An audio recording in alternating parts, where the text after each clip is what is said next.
Hello everyone, house of legal studies में आप सभी का स्वागत है। आज से हम regularly topic wise code of criminal procedure 1973, जिसे शॉर्ट में सीआरपीसी कहा जाता है, इस सब्जेक्ट के टॉपिक वाइज सीरीज स्टार्ट कर रहे हैं। आपको रेगुलरली टॉपिक वाइज वीडियोस मिलती रहेंगी। इसके साथ ही हर वीडियो के एंड में नेक्स्ट टॉपिक जो कंटिन्यू करेंगे उसे पहले से ही बता दिया जाएगा। स्टार्ट करते हैं first topic, introduction and overview of CrPC के साथ। सीआरपीसी के basic structure, jurisprudential essence, application, importance से पहले कुछ बेसिक नॉलेज ज़रूरी है जो आपको एग्ज़ाम पॉइंट ऑफ व्यू से बहुत इंपॉर्टेंट हो जाती है।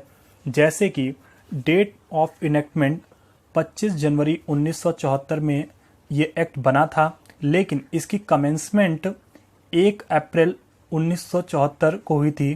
डेट ऑफ इनेक्टमेंट वो डेट है जब बिल प्रेसिडेंट की असेंट से एक्ट बनता है।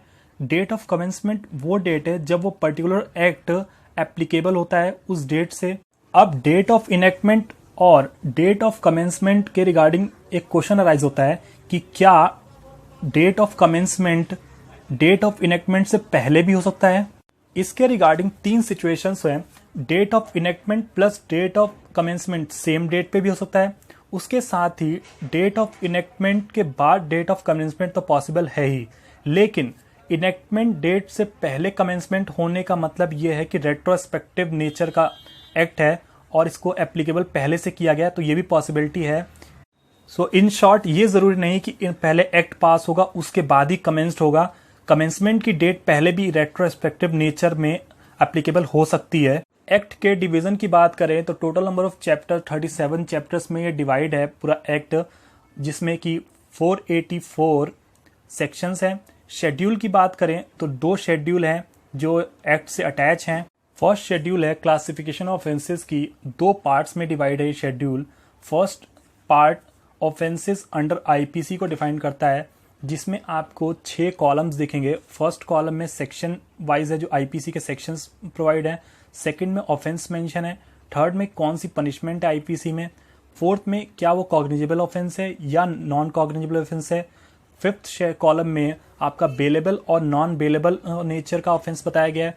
और उसके बाद जो 6 आता है कि उस पर्टिकुलर ऑफेंस को कौन सी कोर्ट ट्राई करेगी। लेकिन जो सेकंड पार्ट है जो ऑफेंसेस अगेंस्ट अदर लॉज है, आईपीसी को छोड़ के कोई और अदर लॉज की बात करते हैं, उसमें 4 ही कॉलम है, जिसमें पहला कॉलम है ऑफेंसेस का, दूसरा कॉग्निजेबल और नॉन कॉग्निजेबल ऑफेंसेस का, तीसरा कॉलम है बेलेबल और नॉन बेलेबल का, और फोर्थ कॉलम है by what court tribal. In short, इस शेड्यूल में मेंशन है कि कौन सा ऑफेंस है, क्या उसकी पनिशमेंट है, अगर वो कॉग्निजेबल है या नॉन कॉग्निजेबल ऑफेंस है। उसके साथ ही बेलेबल या नॉन बेलेबल नेचर को मेंशन किया है, और लास्ट में कि कोर्ट कौन सी इस ऑफेंस को पर्टिकुलर ट्राई कर सकती है।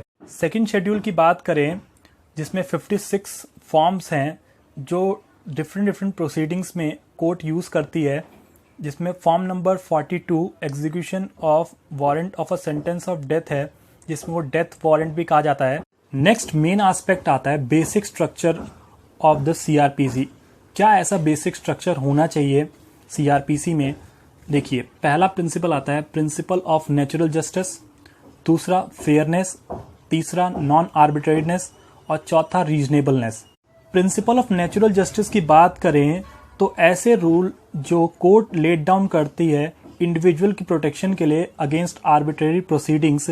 उसके साथ ही जो प्रोसीडिंग्स होंगी वो फेयर होनी चाहिए, जो on a face of it दिखे। उसके साथ ही आर्बिट्रेरी नेचर की प्रोसीडिंग ना हो जिसे एक पार्टी को ज़्यादा प्रिविलेज मिल रहा हो।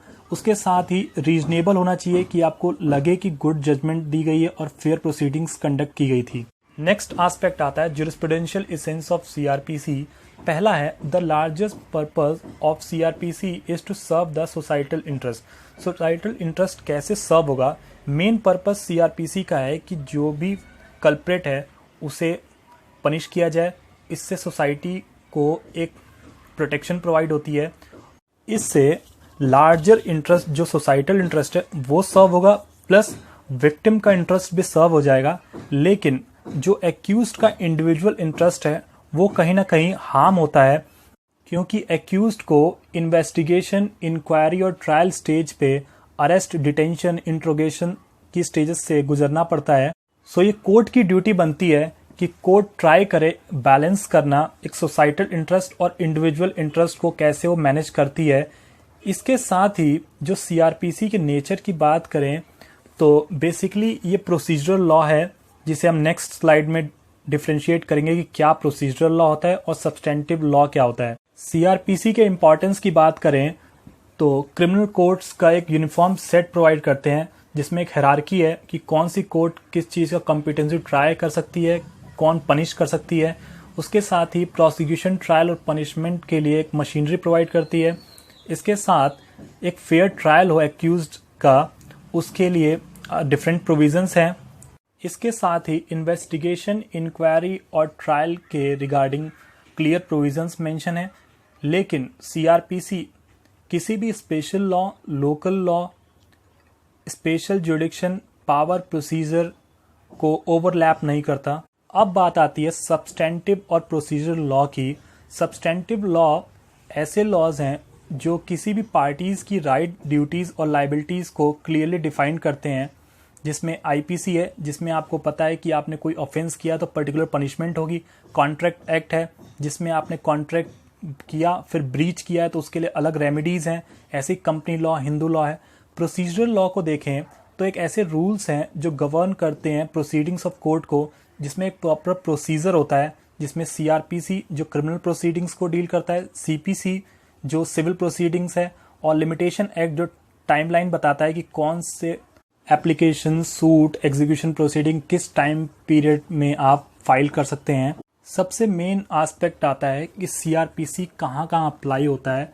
इन केस में 31 अक्टूबर 2019 से पहले ये जम्मू कश्मीर में अप्लाई नहीं होता था, लेकिन अब 31 अक्टूबर 2019 के बाद सीआरपीसी की एप्लीकेशन जम्मू कश्मीर में भी इंक्लूड कर दी गई है। तो इसका मतलब पूरी इंडिया में अप्लाई होगा, लेकिन ये दो जगह नहीं अप्लाई होता। फर्स्ट है द स्टेट ऑफ नागालैंड और ट्राइबल एरियाज में अप्लाई नहीं होता, लेकिन यहाँ भी चैप्टर 8, 10 और 11 अप्लीकेबल होते हैं। चैप्टर 8 की बात करें, security for keeping the peace and good behaviour, section 106 से 124 सेक्शन तक। उसके बाद chapter 10 maintenance of public order, section 129 to section 148। उसके साथ ही chapter 11 preventive actions of the police, section 149 to 153।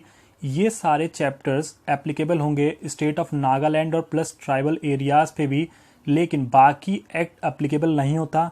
Applicable तभी होगा जब कंसर्न स्टेट गवर्नमेंट नोटिफिकेशन के थ्रू इस प्रोविजंस को अप्लाई कराएगी। So introduction and overview of CrPC में इतना ही। नेक्स्ट टॉपिक जो नई वीडियो आपको मिलेगी उसमें क्लासेस ऑफ क्रिमिनल कोर्ट्स, जिसमें हायरार्की की बात करेंगे क्रिमिनल कोर्ट्स की।